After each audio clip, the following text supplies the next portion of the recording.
Bem, amigos do Quinto Elemento, estamos aqui em mais uma, e essa não é só mais uma, é a entrevista que a gente vai fazer conversando com o professor Alexander Dugin, que dispensa qualquer apresentação, sendo um dos maiores pensadores da nossa modernidade em relação à geopolítica e outros assuntos, escritor de diversos livros e realmente um dos grandes defensores e criadores do conceito de multipolaridade e também policentricidade. E agora a gente vai conversar com o professor Dugin para ver se a gente consegue ver para onde essa nova ordem, que não é globalista, está caminhando. Professor, muito obrigado pelo seu tempo. É um enorme prazer estar aqui com o senhor. Estamos em Moscou, né, para fazer essa entrevista e eu queria começar com o senhor, deixando o senhor desse as suas boas-vindas ao pessoal, antes de a gente começar a nossa primeira pergunta para o senhor. Então, vamos lá. Professor, todo mundo fala sobre a questão da hegemonia americana e que essa hegemonia foi formada basicamente por uma questão de soft power cultural, um poder militar muito grande, controle do capital, da imobilidade do capital. Nesse tripé, a gente tem visto a perda da hegemonia americana causada pela dificuldade de financiamento econômico dos Estados Unidos e também da questão cultural, principalmente da mudança da perspectiva cultural. O senhor concorda, quer dizer, que a hegemonia americana foi formada por esse tripé ou o senhor vê outros fatores? É muito importante entender o que é hegemonia. Essa palavra grega, inicialmente, significava a ideia de dominação militar de um poder sobre o outro. Esse era um conceito quase exclusivamente militar. E um filósofo italiano, Antonio Gramsci, um filósofo de esquerda, desenvolveu o conceito de hegemonia para além do sentido puramente militar, aplicando a um conceito muito maior. E, de acordo com Gramsci, hegemonia inclui não apenas dominação militar, mas também inclui soft power, influência cultural, influência de códigos epistemológicos especiais, sistemas operacionais de natureza especial, econômica, cultural, informacional, atos políticos. Desta forma, hegemonia, de acordo com Gramsci, é um fenômeno de muitas camadas. É interessante que, nos anos 70, esses conceitos de Antonio Gramsci foram aceitos pelo filósofo Alain de Benoist, que escreveu um artigo muito importante, Gramsci visto pela direita. Então, nós podemos considerar ou analisar a hegemonia no sentido de Gramsci, nesse sentido inclusivo, tanto da esquerda, pelo ponto de vista do próprio Gramsci, tanto quanto pela direita, seguindo o convite de Alain de Benoist e a nova direita da França. Então, esse conceito não é mais apenas de esquerda. O conceito de hegemonia pode ser criticado pela esquerda ou pela direita. Isso é interessante. Desse modo, hegemonia, visto pela direita, não é apenas a dominação da OTAN ou dos Estados Unidos ou Washington, mas também a dominância de sistemas de valores liberais, o sistema de valores woke, wokeismo, gênero, inteligência artificial, progressismo, tecnologia usada sem considerar os propósitos humanos. Tudo isso poderia e deveria ser incluído no conceito de hegemonia. Então, a hegemonia não é um sistema multinível e, visto pela direita, é algo bem oposto aos valores tradicionais e aos ensinamentos cristãos. Tudo isso vai contra as instituições tradicionais, como o Estado e a família. Vai contra as tradições culturais, vai contra o ser humano em si. O próprio ser humano é colocado em questionamento nesse processo de hegemonia. Então, eu penso que hegemonia é um conceito-chave.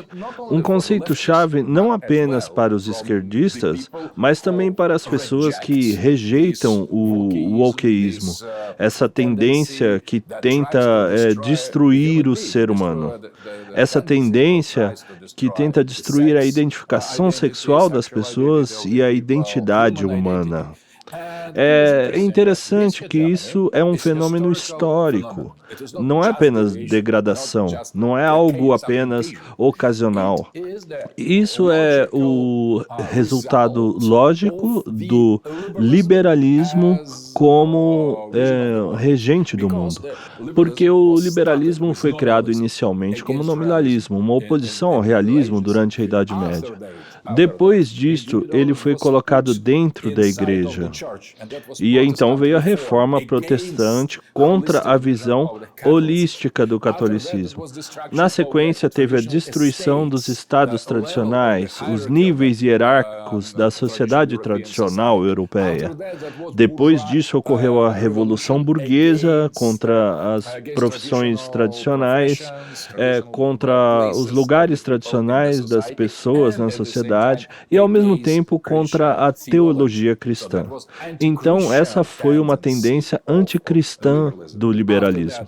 Depois disso, impérios foram destruídos por nações-estados, e depois disso, os estados-nações foram destruídas nesse processo histórico em favor da sociedade civil, numa sociedade global. E as últimas duas fases deste processo histórico do liberalismo, como o processo de liberação do indivíduo de qualquer tipo de identificação coletiva, chegou ao final no século XX, ao ponto de se considerar que a identidade sexual também é coletiva, de modo que precisamos prosseguir com a liberação do ser humano de sua identidade sexual, onde o sexo seria opcional, e esse é o próximo passo. E agora, seguindo essa lógica, nós teríamos de dar apenas um passo para liberar o indivíduo da identificação humana, onde o ser humano se tornaria algo opcional. Você poderia escolher ser humano ou não. Você poderia ser uma quimera, um ciborgue, uma inteligência artificial. Você poderia colocar seu cérebro no computador ou na nuvem, num sistema, num espaço virtual. E você poderia, finalmente, cortar qualquer relação com o humano em si, com a natureza humana. Essa é a lógica do liberalismo. E os dias modernos do Ocidente são precisamente isso. Isso não é apenas contra toda a humanidade, mas como também contra o Ocidente, porque isso corta as raízes da cultura ocidental, das religiões ocidentais, com as identidades ocidentais. Então, todos são vítimas dessa hegemonia, não apenas os países europeus. Este é o ponto principal. Ok. Então, o senhor entende, na verdade, que quando a gente fala da questão da hegemonia como algo que tem feito vítimas da sociedade, o que acontece é que essa hegemonia ela tenta quebrar uma relação do homem com o transcendente, porque vai deixar ele totalmente livre, né? A ideia de uma liberdade que não existe nenhuma questão transcendente, nenhum limite à liberdade humana. Então, a guerra que nós vivemos nessa questão da hegemonia, como o senhor definiu alguns textos e eu tenho meus pontos sobre isso, é entre a tradição e o liberalismo, entre o indivíduo e o coletivismo. A gente pode simplificar não simplificar, mas ir na raiz da questão tradição versus liberalismo, que virou o wokeismo, na verdade? Com certeza, é absolutamente correto. Primeiro de tudo, o liberalismo moderno já é claramente anti-humano, pós-humano. Mas tudo começou muito tempo antes, quando a modernidade confrontou as tradições. Tudo isso começou no início do Iluminismo, da nova era da civilização ocidental europeia.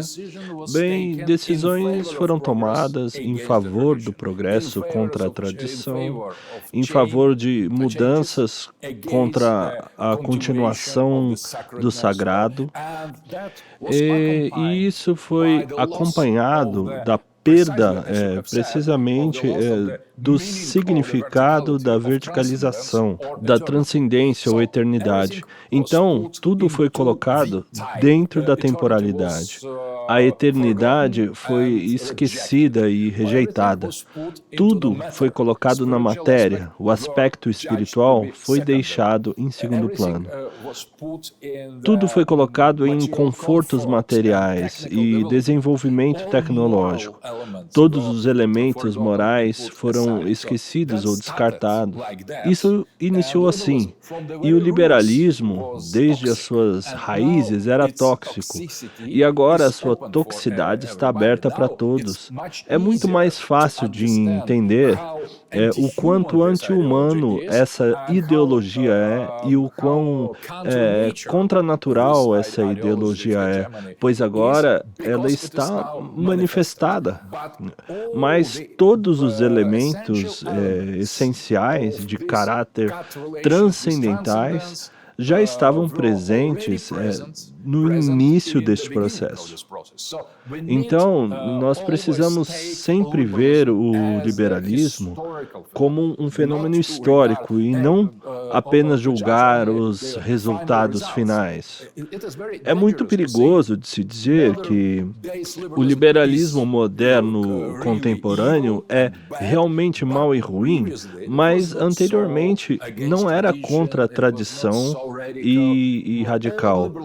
Todo liberalismo, de vez em quando, é considerado como algo oposto ao neoliberalismo.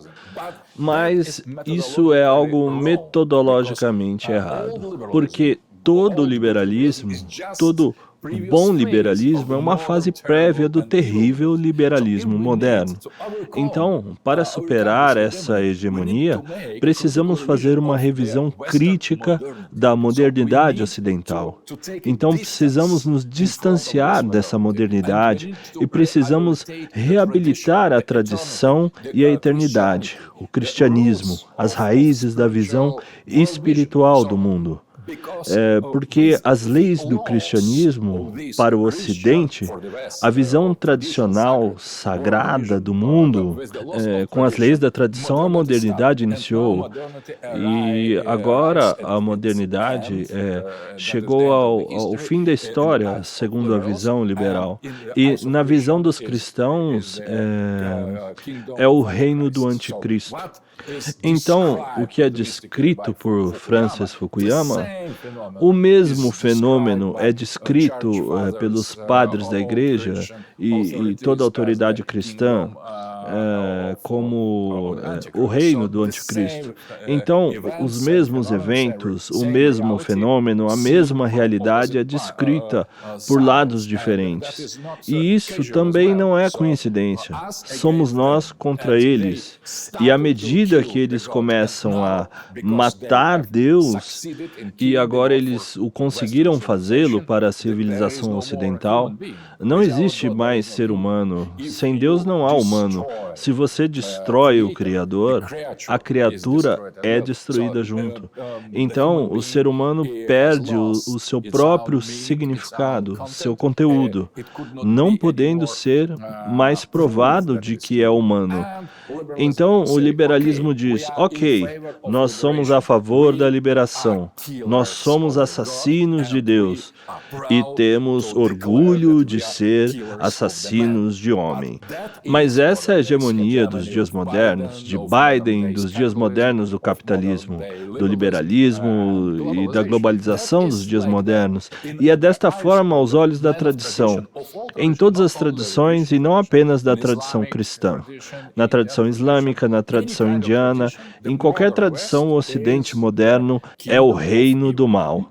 Perfeito. Eu queria voltar a um ponto que o senhor colocou, exatamente é o seguinte: muitas vezes o liberalismo, que começou, a gente pode dizer que o liberalismo tem tem transformações. Já foi uma teoria política filosófica, um sistema econômico, teoria política, um sistema econômico, e também agora ele é uma ideologia. Então ele é uma ideologia. Ao mesmo tempo, ele diz isso: eu quero libertar o homem de qualquer coisa, né? Qualquer transcendente e de qualquer limitação. É o homem sem limite. Só que ele, ao matar Deus, mata a criatura. E aí, muitas vezes a gente acha, e esse é um ponto que eu queria ouvir do senhor, que é possível um equilíbrio de poder ou de sociedade onde se convivam tradição e liberalismo. Mas a realidade é que o progresso do liberalismo, como metodologia ideológica, ele inevitavelmente não é mais uma questão de direitos individuais de um grupo viver como ele gostaria de viver, mas sim uma imposição, porque agora ele não basta que ele não tenha limite, ele precisa que toda a sociedade não tenha limite, não é isso? Então, qual é a forma, por exemplo, hoje que nós podemos combater? Primeiro, é isso a pergunta, está correto?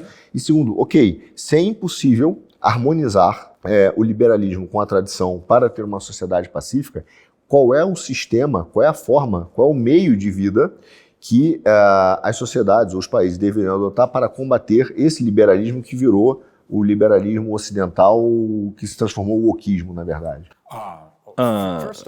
Primeiramente, precisamos entender que o liberalismo é totalmente incompatível com qualquer tipo de tradição. Contra todas as pretensões de Hayek, todos os europeus e anglo-saxões liberais, a tradição é algo sagrado. Tem sempre um elemento público do comum. Então, você poderia não ser sagrado individualmente, apenas coletivamente, em comunidade. Isso é a essência do sagrado. Então, você não poderia afirmar e defender algo sagrado, algo transcendental, baseando-se apenas num veículo individual do indivíduo com Deus. Isso é totalmente excluído. E é por isso que o liberalismo levou a humanidade para uma civilização em ruína. Mas o problema não está na liberdade, porque, de acordo com a fé cristã, de acordo com todas as tradições religiosas, o ser humano é totalmente livre. Ele foi criado desta forma. Esse não é o objetivo, é o resultado. Porque Deus criou algo que não é Ele mesmo. Não sendo a si mesmo ou a sua continuação, isso significa que ele criou algo livre. E esse é o significado central dos ensinamentos cristãos. Sendo criado livre, você pode escolher livremente a Deus e o bem, ou o mal. E é totalmente você quem decide. Você não precisa lutar por liberdade. Você é totalmente, absolutamente livre. Pois não tem mais liberdade do que na escolha entre o absolutamente bom, Deus, e o absolutamente mal, que é o diabo. Então, isso é uma visão totalmente diferente. E o cristianismo nunca pretendeu limitar a liberdade, mas sempre quis e tentou cultivar boas escolhas, mas sempre preservando a liberdade natural da vontade humana. Esse é um dos dogmas da igreja, uma das bases da teologia, né, da teologia cristã, que é uma vontade livre, uma alma livre, que a alma foi criada de forma imortal e livre. E o liberalismo é uma projeção deste conceito no nível horizontal, que não é uma liberdade de escolha absoluta do livre-arbítrio, é apenas uma liberação secundária de determinação da sociedade ou da cultura. Essa é a liberdade para ser mal, essa é a liberdade para seguir o diabo, essa é uma revolta contra a criação de Deus. Então, o liberalismo desde o início não era algo moralmente neutro, ele estava do lado maligno, ele começou a destruir a tradição, comunidades, organizações sagradas e todo tipo de transcendência.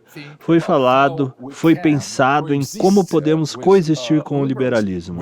Nós, cristãos, nós somos representantes da sociedade tradicional e conseguimos coexistir. Da mesma forma que coexistimos com o diabo está sempre presente. Ele é imortal, ele é um anjo, nós não podemos matar o diabo. Ele vai estar aqui até o dia do julgamento final. Mas nós não devíamos lutar com ele, não devemos aceitar suas tentações. Nós precisamos apenas identificar e localizar seus exércitos. Nós precisamos, por exemplo, não devemos atacá-lo, devemos nos proteger dele. Podemos dizer quase o mesmo para o liberalismo. Não podemos pretender destruir o liberalismo, pois ele é o diabo, mas precisamos nos proteger dele. Então, se alguns países e civilizações ocidentais receberem o diabo e se tornarem liberais, isso é a escolha deles. Nós desprezamos a escolha deles, mas esse é o destino deles e não o nosso. Então, primeiramente, o primeiro passo concretamente político, passo politicamente ideológico, é reconhecer o liberalismo como fenômeno local, fenômeno regional, fenômeno histórico, proposto pelo resto da humanidade ocidental. A primeira coisa a se fazer é proteger a outra parte da civilização contra a pressão liberal. Então, nós precisamos reconhecer a natureza provinciana da civilização ocidental. Então, você pode acreditar no liberalismo, mas eu tenho todos os direitos no mundo, pois eu sou livre. Eu sou criado por Deus para rejeitar o liberalismo. Então, eu tenho todos os direitos do mundo para não reconhecer a universalidade da democracia liberal. Livre mercado, sistema financeiro, valores globalistas, canais e redes de informações. Eu sou livre para dizer liberalismo não. E isso é muito interessante. Se o liberalismo antigo podia mais ou menos tolerar isso, eles também gostavam de impor nos termos antigos de intervir na sociedade, tentando promover o seu modo de vida.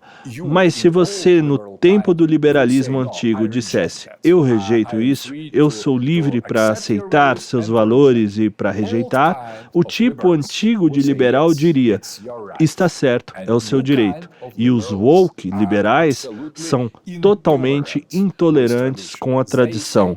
Eles dizem que você tem apenas um direito, ser liberal, liberal de direita ou de esquerda. Mas se você não se declarar liberal, nós vamos te matar. Porque não ser liberal é impossível, é comunismo, fascismo, stalinismo, e depois disso a demonização começa. Desta forma, o liberal clássico era mais fácil de se coexistir, com pessoas que pensavam diferentes. Hoje em dia é quase impossível, pois nos dias modernos o liberalismo é totalitário e está em todo lugar. Você pode encontrar liberais em qualquer país e eles são tóxicos e opressivos. Eles são absolutamente intolerantes quando a situação chega aos maiores críticos do liberalismo. Nós precisamos, primeiramente, liberar Rússia, Brasil, China, Índia e a sociedade islâmica dessa rede liberal tóxica, pois eles devem ser tratados iguais aos sectos totalitários. Eles são totalitaristas, muito perigosos, e eles deveriam ser ao menos limitados, ou colocados sob vigilância, ou melhor ainda, serem retirados da sociedade, pois eles destroem a sociedade. Eu acredito primeiramente que precisamos parar a expansão e imperialismo liberal. Pare aqui. Aqui é outra sociedade, onde seguimos outros exemplos e somos livres.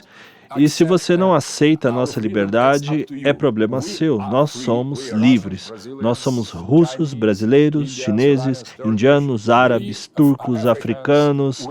Nós somos livres para te dizer adeus. Então, é com vocês. Liberalismo é um fenômeno local.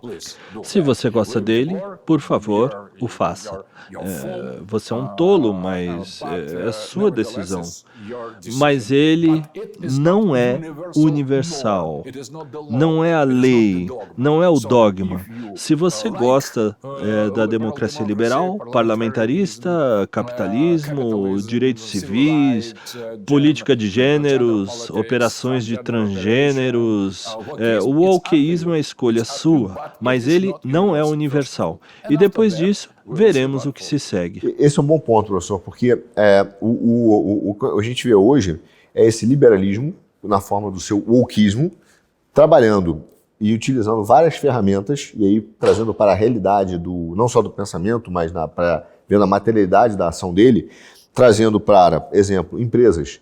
Né? Então, é um liberalismo que é um totalitarismo, quando a gente fala que ele é totalitário, porque ele está forçando empresas a seguir aquele comportamento.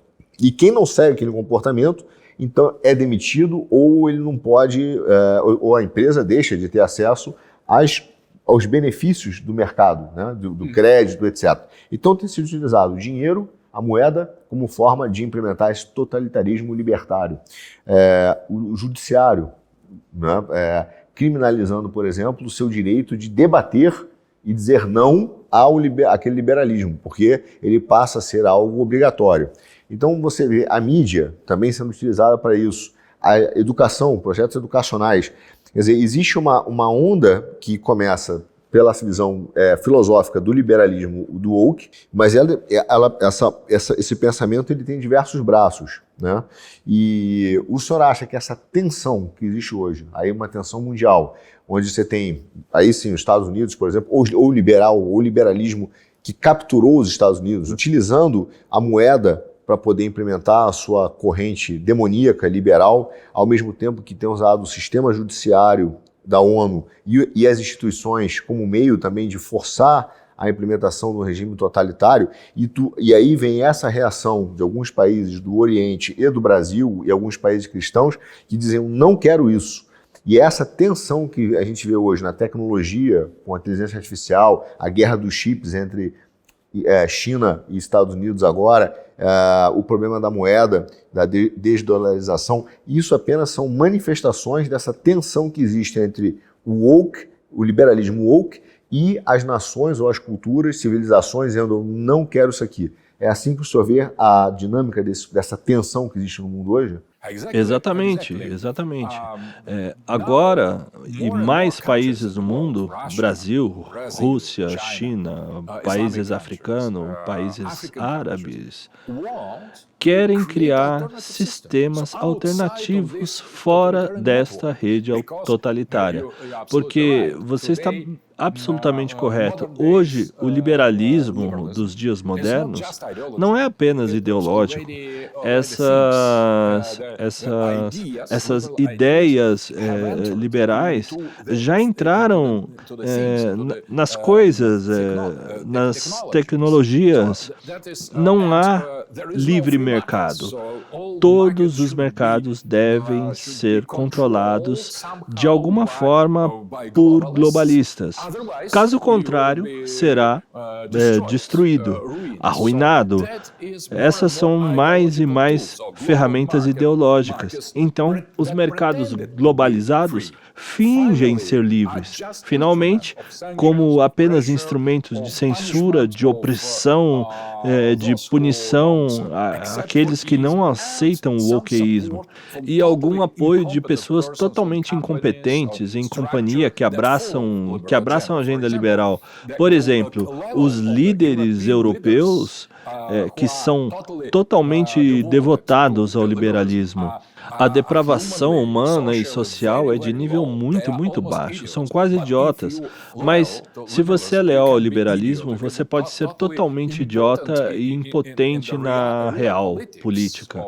Ou uma pessoa totalmente degenerada, sem nenhum cérebro. Mas você será apoiado, como nós vemos na Europa, por exemplo, em alguns casos também nos Estados Unidos. Então, um coletivo de pessoas, iniciadores de sucesso econômico, podem ser arruinadas pelo liberalismo. E projetos totalmente fracassados podem ser suportados. Então não existe mais racionalidade mercadológica. Eles destruíram as mesmas regras de mercado que eles introduziram anteriormente. Todo o liberalismo introduziu os fundamentos de mercado, de oferta e demanda, mas agora está sendo destruído pelo Big Finance. Então, o capitalismo antigo, que foi implementado em muitos países que não são de primeiro mundo, em países emergentes, não conseguem funcionar mais devido às regras do novo capitalismo.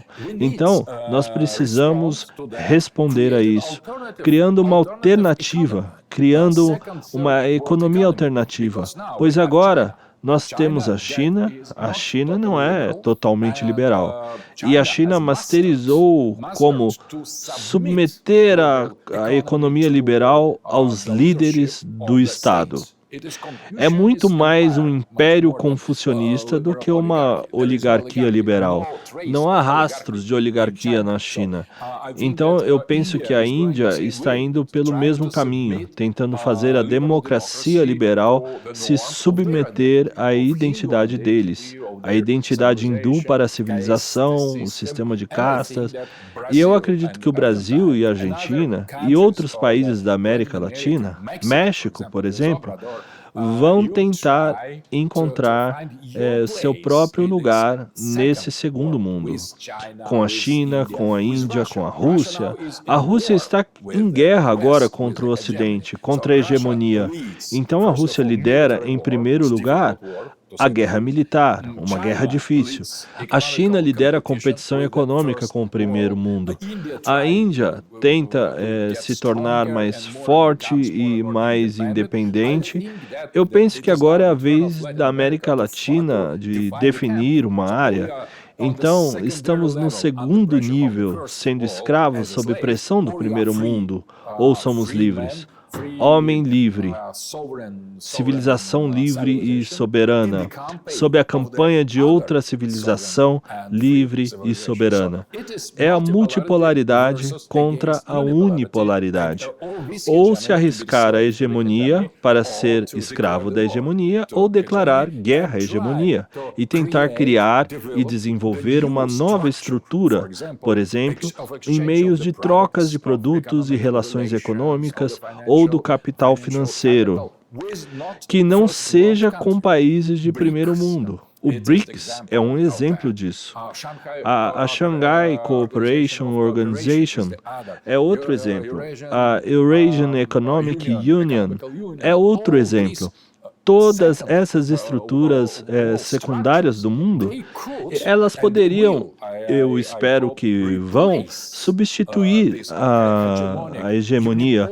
essa estrutura unipolar da economia global, pois a grande maioria da humanidade vive fora do Ocidente.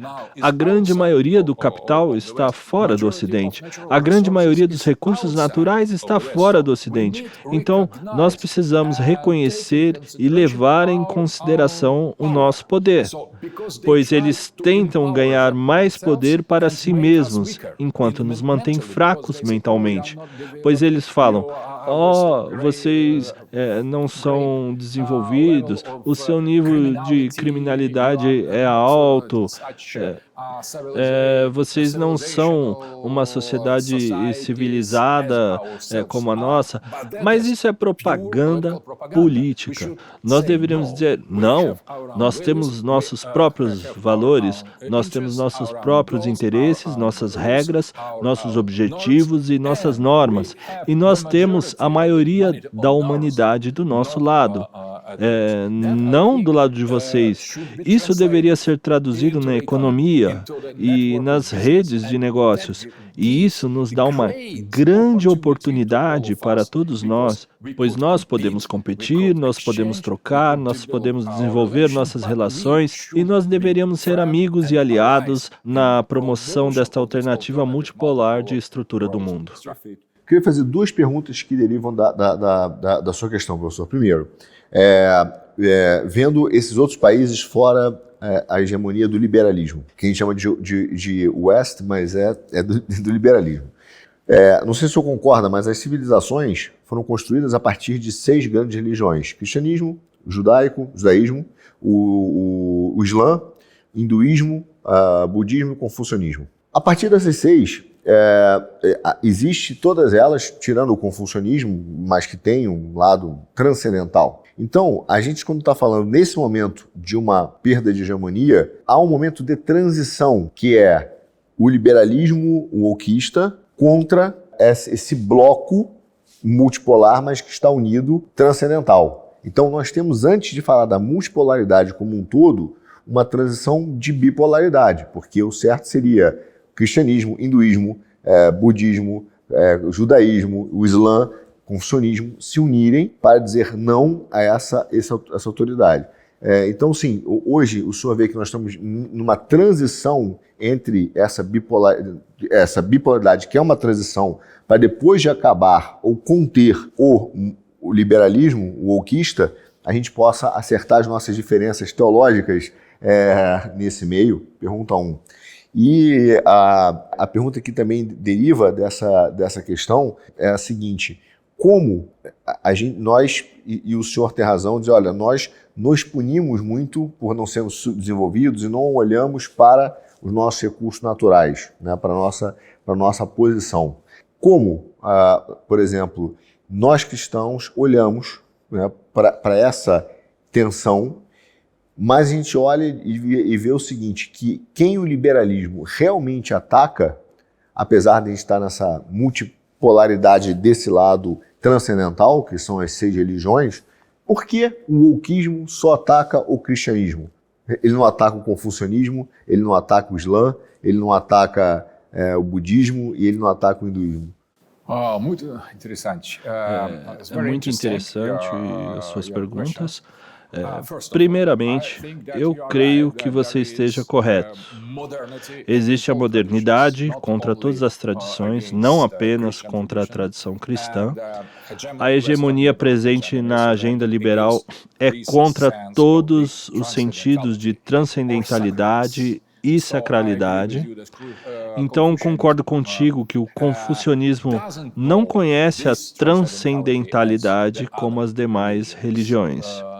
Tampouco algumas religiões arcaicas da África, eles não têm uma dimensão de transcendência tão claramente definida, mas todos eles possuem sacralidade. Então, as tradições chinesas são sacras, as tradições africanas são sacras. E a hegemonia vai contra o sagrado. Este é um termo famoso de Max Weber, da Zauberweit, dessacralização do mundo, ou desencantamento do mundo. Essa era a linha principal da modernidade liberal. Identidade e liberalismo. Liberalismo antissagrado. E você também está correto. Nós temos que nos agrupar como sociedades.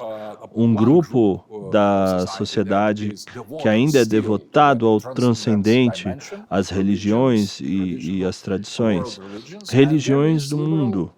E tem civilizações liberais que vão contra todos os tipos de transcendência. Não é sempre apenas bipolarismo, é unipolarismo contra multipolarismo, pois não é uma religião contra outra religião. Uma ausência de religião contra outra religião. A situação é mais complicada.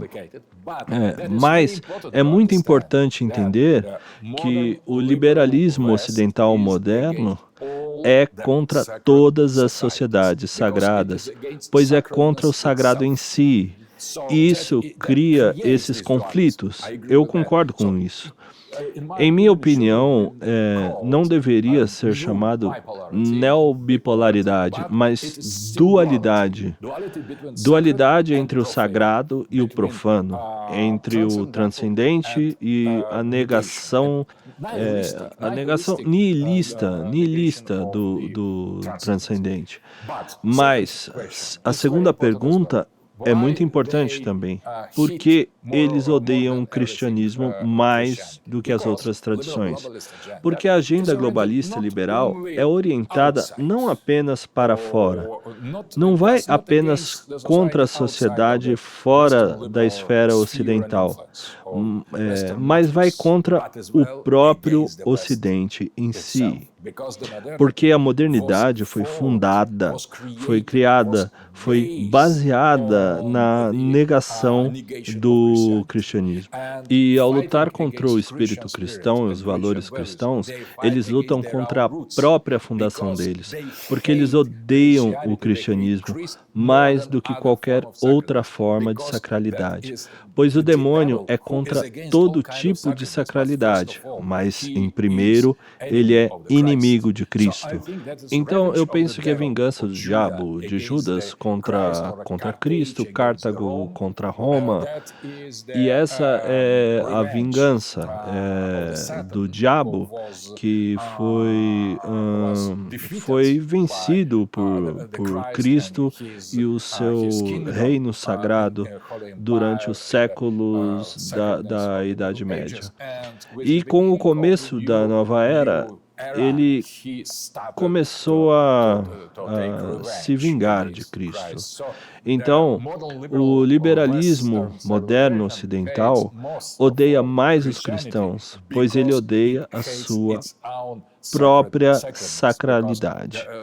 Pois há sacralidade no povo do Ocidente. E muitas sociedades ocidentais ainda vivem o espírito da transcendência, mas sobre a influência, a dominância deste anticristo. A elite liberal de anticristo submeteu a própria população às regras do diabo. Eles tiraram deles a liberdade e transformaram a população em fantoches e escravos.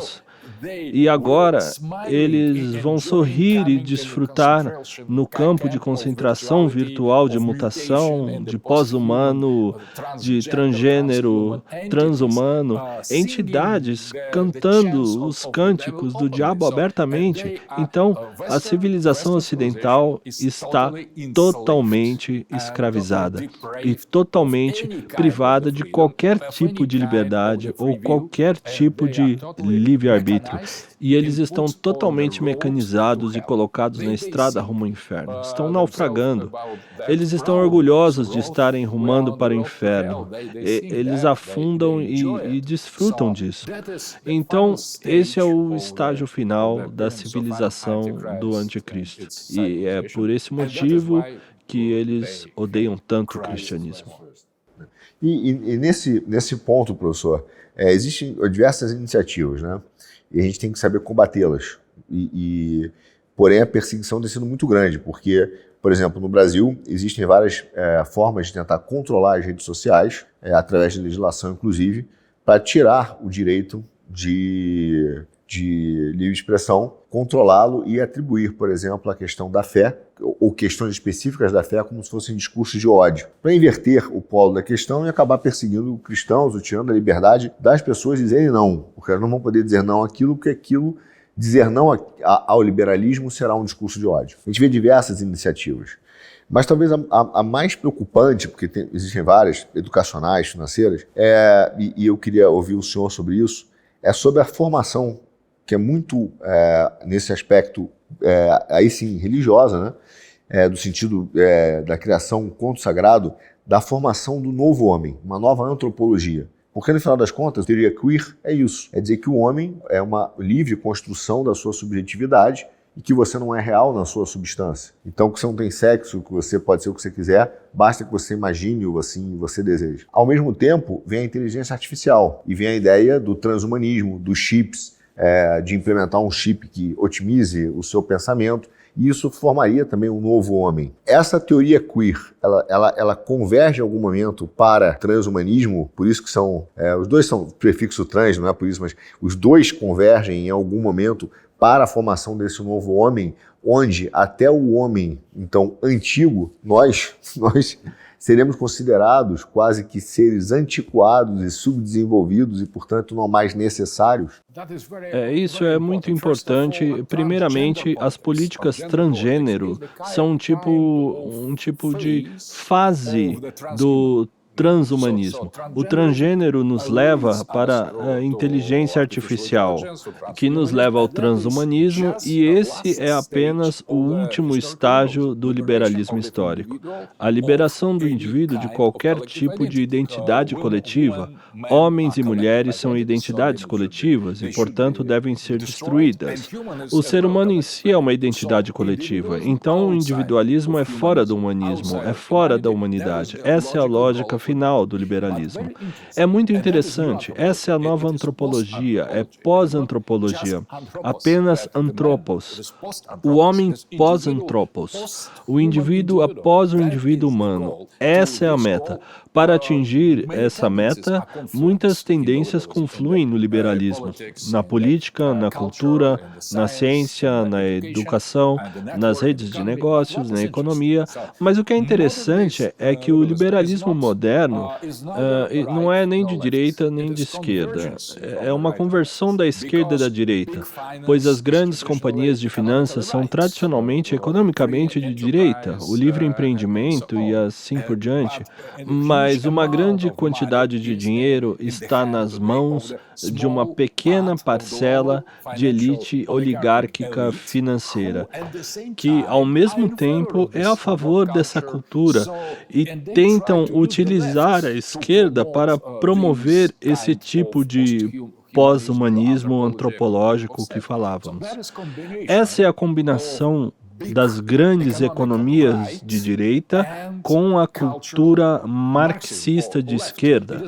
Não é a esquerda normal que está lutando por justiça social. Nada vai lá, é a nova esquerda. A nova esquerda liberal está lutando contra a igreja, pela livre imigração, contra o matrimônio, contra o ser humano e não contra o capital. É interessante que eles não defendem mais o homem do trabalho, não tem mais nada a ver com o trabalhador de verdade. O novo liberalismo moderno é uma ferramenta nas mãos dos globalistas, eles são totalmente controlados por liberais, assim como a direita econômica. Esse é o problema do Brasil e outras sociedades.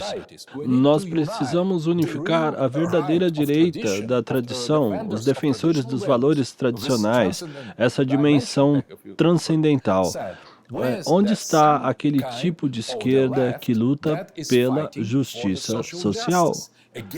contra o capital, pela liberação dos pequenos trabalhadores, os pequenos agricultores, e essa nova dualidade, nova bipolaridade dentro da sociedade, não fora da sociedade, é a mesma sociedade, está dentro da bipolaridade, a elite liberal de esquerda contra as pessoas não liberais de direita e esquerda, pois as pessoas normais, homens e mulheres normais, não se encaixam na caricatura de esquerda e direita porque eles se uniram normalmente de forma orgânica. Alguns tipos de tradição defendem a família ou algum tipo de moral, moralidade e demandam justiças sociais na mesma pessoa.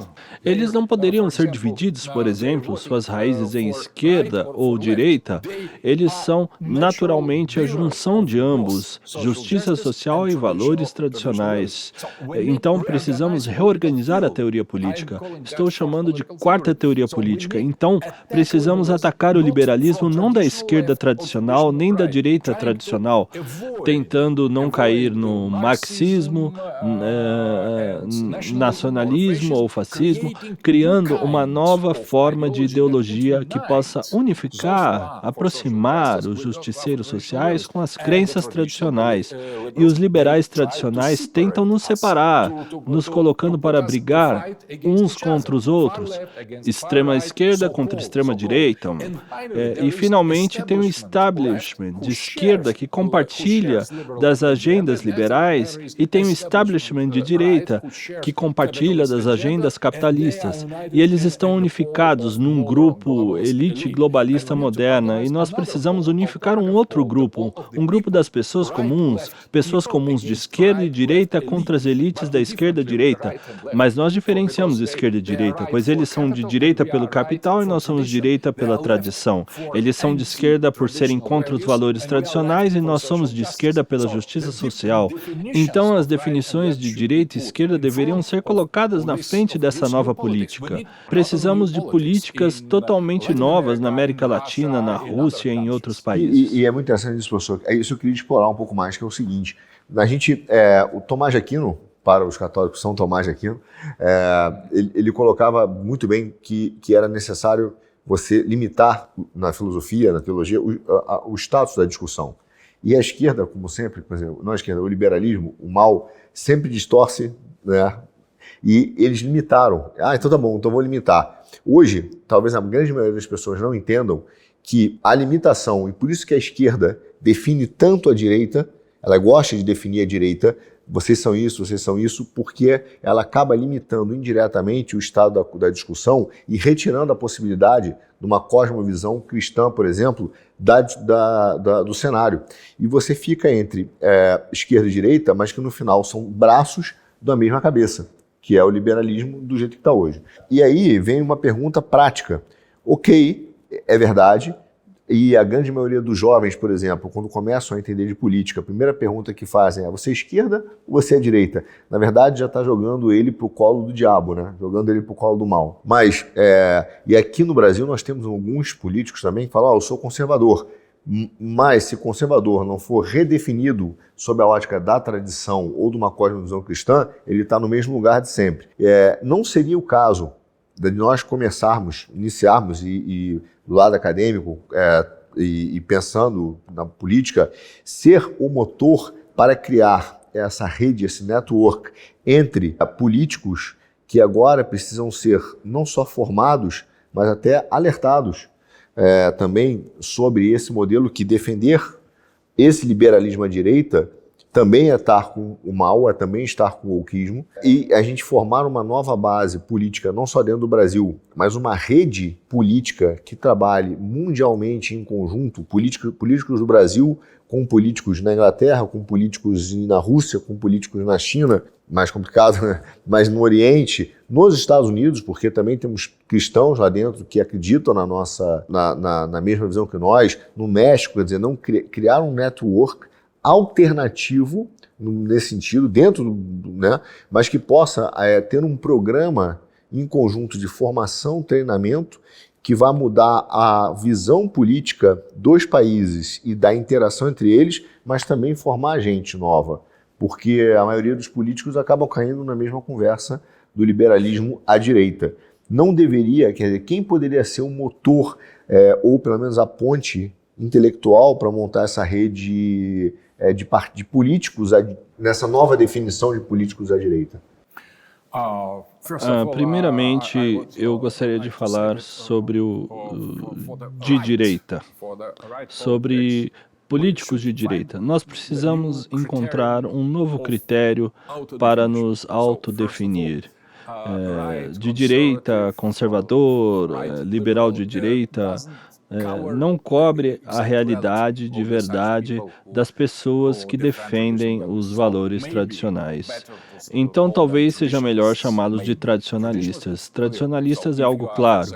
Se você é defensor da tradição, em favor do cristianismo e da moral, você é contra as políticas anti-humanas convencionais. Então, isso é bem compreensível em todos os países.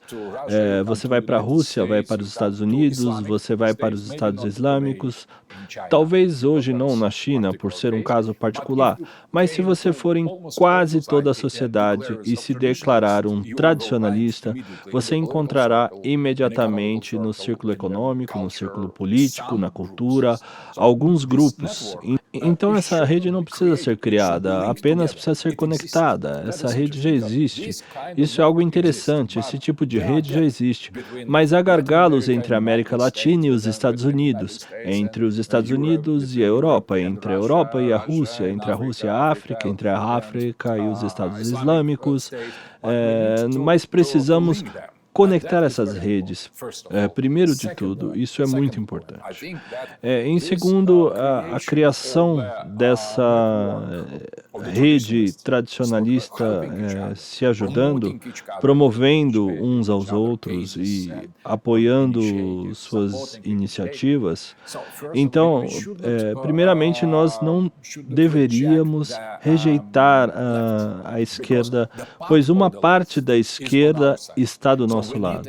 Então, nós precisamos estabelecer relações em nossos países que os liberais proíbem isso, mas precisamos superar essa inércia e essa regra de dividir e conquistar dos liberais. É hora de começar a estabelecer a linguagem da esquerda anticapitalista e antiglobalista. E isso é feito, por exemplo, pelo filósofo Constanzo Preve, um grande filósofo marxista da Itália, e seu discípulo Diego Fusara, filósofo italiano dos dias modernos.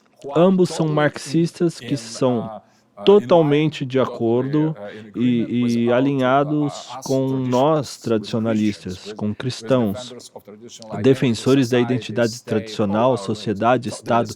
Isso é interessante e eles nos ensinam, pessoas como Preve e Fusara, nos ensinam a defesa da justiça social, que não é liberal, é algo popular, deveria ser considerado uma pauta tradicional, pois é o que queremos, toda pessoa normal deseja justiça, como algum auxílio do próximo, algum altruísmo da sociedade. E a direita econômica é muito negativa perante isso, por ser antissocialista. E nós precisamos reinventar nossas políticas baseadas na aceitação da justiça social e, ao mesmo tempo, na aceitação do tradicional, para colocá-los juntos. Nós também não deveríamos imaginar ou criar, precisamos conectar. Isso é uma espécie de imperativo do desafio da nossa situação. E eu sugiro, meu livro da Quarta Teoria Política, que foi publicado recentemente em quase todas as línguas, e recentemente, 2 dias atrás, eu recebi a tradução do meu livro, A Quarta Teoria Política, na língua antiga africana Hausa. Acho que nenhum líder ou filósofo do mundo teve seu livro traduzido para essa língua por africanos entusiastas. Então, eu acredito que seja algo incrível, pois todo mundo precisa encontrar a saída desta armadilha liberais no topo, esquerda e direita ajudando, lutando uns contra os outros, assegurando que os liberais continuam lá no empate absoluto, e extrema esquerda e extrema direita lutando entre si radicalmente, demonizados e sacrificados pelo sistema. Se perdendo a si mesmos na periferia, na dissipação, na perversão e na degeneração da extrema-direita e extrema-esquerda. Então, a quarta teoria política é um caminho para a África, pois eles querem rejeitar o liberalismo. Mas eles já tiveram uma péssima experiência com ditaduras e experimentos de esquerda. Então, eles precisam, todo mundo precisa de algo novo. O Brasil precisa de algo novo, africanos precisam de algo novo, nós russos precisamos de algo novo, iranianos, por exemplo, eles descobriram, eles identificaram a quarta teoria política no sistema deles de governar. E mais pessoas na China reconheceram o valor da quarta teoria política, que é difícil para eles por haver uma certa crítica da esquerda tradicional. E eles ainda são muito ideologicamente de esquerda, mas eles descobrem cada vez mais a dimensão confucionista da sociedade deles. Eles estão mais e mais abertos e tolerantes para a história antiga e antiga identidade imperial da China antiga. Então penso que o processo está em todo lugar. Então precisamos de alternativas para as três vertentes políticas. Nós deveríamos, um dia deve chegar onde pararemos de nos identificarmos como esquerda ou direita, de modo a conseguirmos um novo nome para nós. E talvez em cada país ou sociedade haverá nomes diferentes para essa quarta posição política. Mas penso que isso se torne mais e mais atual. E eu acho que a Rússia, que agora lidera uma guerra mais radical contra a hegemonia, poderia ser considerada um exemplo desta rede. Não um líder, mas simplesmente um exemplo desse processo de libertação do liberalismo, liberação da hegemonia. Isso poderia ser chamado de contra-hegemonia, outra palavra de Gramsci. O senhor sabe que eu tive o prazer de entrevistar no programa que a gente tem no Brasil, no Quinto Elemento, junto com meus outros colegas, o Rui Pimenta, que é o presidente do PCO, Partido da Causa Operária, que é um partido marxista, ultramarxista, digamos assim, mas tradicionalista marxista. E na época que ele foi ao programa, alguns brincaram, né, que a gente estava virando comunista, e alguns perturbaram ele dizendo que ele estava virando bolsonarista, direita, etc. Mas o que é interessante, óbvio nós temos nossas diferenças de mundo, nós temos nossa diferença, inclusive, a teoria marxista, mas existe uma convergência contra a cultura woke. E ele é de esquerda, e ele vira e fala, isso a gente não concorda, e isso está destruindo a vida do operário, do trabalhador. Então ele fala assim, isso está destruindo a vida desse cara. Então, ele não é pela questão meramente da escolha, família, que é importante, e se é uma escolha dele, tem que ser respeitada, mas também pela própria questão de emprego, né? Imagina um garoto que faz um curso e ele perde uma vaga porque houve uma pauta identitária e não, né? Ele perdeu porque foi preservada uma pauta identitária e ele ficou de fora. Quer dizer, a ideia de que quem vai perder emprego ou oportunidades é o rico, ou branco, porque está sendo substituído por uma pauta identitária, é uma mentira. Quem perde também é o trabalhador. E aí você vê exatamente essa convergência tradicional em muitos aspectos entre nós e a esquerda. Só que existe esse preconceito de que nós não podemos falar com a esquerda, porque senão nós somos comunistas também. E o que na verdade acontece é que a gente tem que criar esse link para ser uma pauta anti-woke. E é um exemplo clássico de pessoas da esquerda em que isso está conectado, né? Eu queria fazer uma última pergunta, professor, a gente está no nosso tempo, o seu tempo, que está ligado exatamente a essa estrutura final do mundo que a gente está falando. Vencemos o wokeismo, porque é uma moda, eu acho que é uma moda pós-modernista. Ela vai passar. É uma moda muito dura, mas eu acho que nós vamos conseguir lutar contra. Qual seria o dia seguinte nessa nossa nova multipolaridade transcendental, como seria um equilíbrio de poder? Temos que, por exemplo, refazer as Nações Unidas, temos que refazer o sistema Bretton Woods, ou apenas é uma questão de substituir o liberalismo, tirar dele as influências que ele exerce sobre esses meios? Primeiro de tudo, é difícil imaginar um mundo multipolar, pois isso exige muitos esforços, então não é fácil, porque não estamos lutando apenas contra um único momento na história atual, mas contra todas as histórias. Nós temos contra nós todas 5.000 anos de história ocidental que precisamos colocar de volta, que precisamos cancelar, com todas essas extremas pretensões de líderes globais. Nós precisamos matar o Leviatã, o dragão que está ferido, mas ainda está vivo e é muito perigoso. Então não será fácil.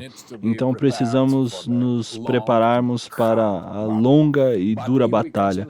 Mas se considerarmos o novo dia, o novo amanhecer, após o liberalismo, após o mundo liberal, eu penso que será o diálogo dos impérios. O diálogo em todos os sentidos, entre relações comerciais, baseadas nas leis que se seguirão a partir do equilíbrio de interesse de distribuição de recursos. Não haverá uma única instância que ditará: você deve comprar, você deve vender, o preço é tal, o mercado é tudo. Não há dogmas. Se a China acha que é bom, se você achar que é conveniente, vai por aqui. Caso contrário, não vá. Ninguém poderia impor as regras de ninguém.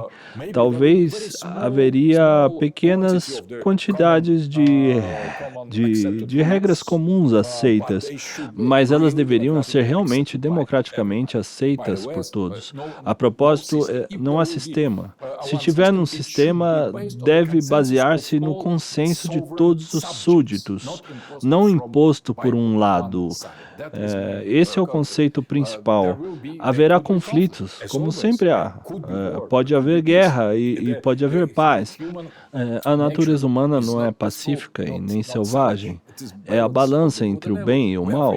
Somos livres, então haverá guerra. Nós somos livres, então haverá guerra. E nós somos livres para pará-la.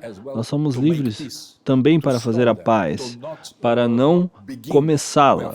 Nós somos livres, totalmente livres. Não há lei que deveria proibir a guerra ou que torne a guerra necessária. Tudo depende da nossa liberdade. Então não deveríamos excluir a guerra, mas devíamos tentar evitá-la. E tentar resolver tudo de forma pacífica. É muito realista. É como sempre foi antes da hegemonia. E a hegemonia veio com a pretensão de parar todas as guerras e impor a paz global. E a carnificina e destruição da humanidade foi industrializada, se tornou enorme, porque ao insistir muito na paz, é o mesmo que insistir demais na guerra, é a atitude dos assassinos. Precisamos aceitar as atitudes humanas, não para matar ou para parar a guerra, mas tentar evitá-la, mas reconhecer a sua possibilidade.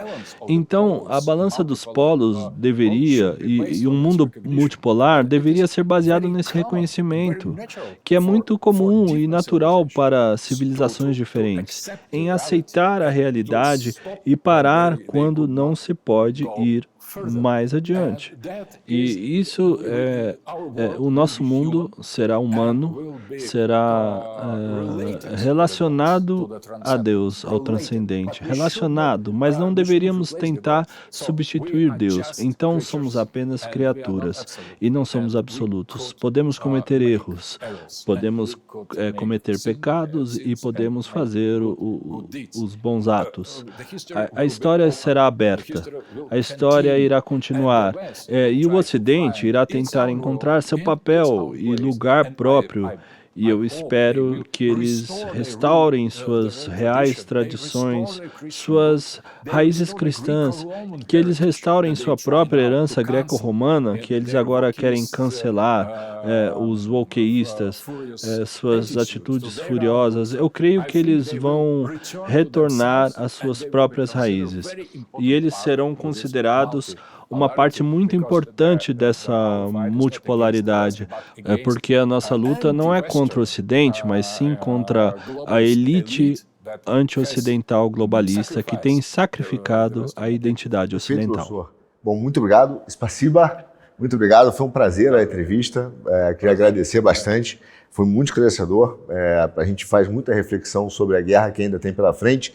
E eu queria agradecer você também do Quinto Elemento. Esse é o professor Alexander Dugin, que conversa sempre sobre sobre várias questões do mundo, inclusive falou aqui que tem um livro sobre a quarta teoria política que foi traduzido agora para a África também, né? Então, siga o professor Alexander Dugin, tem canais no Telegram, vídeos e outros livros e textos para entender mais sobre a questão da multipolaridade, a quarta teoria política e principalmente a guerra contra o wokeismo ou o que o liberalismo quer fazer conosco, o totalitarismo liberal está querendo impor. Muito obrigado você do Quinto Elemento. Não se esquece de curtir, compartilhar, comentar, mandar para o seu amigo liberal que acha que está brigando por um mundo melhor e só está sendo um totalitário. Muito obrigado, professor, mais uma vez. Spasiba e até a próxima, pessoal. Muito obrigado. We might take a picture very quickly for me and yes, over.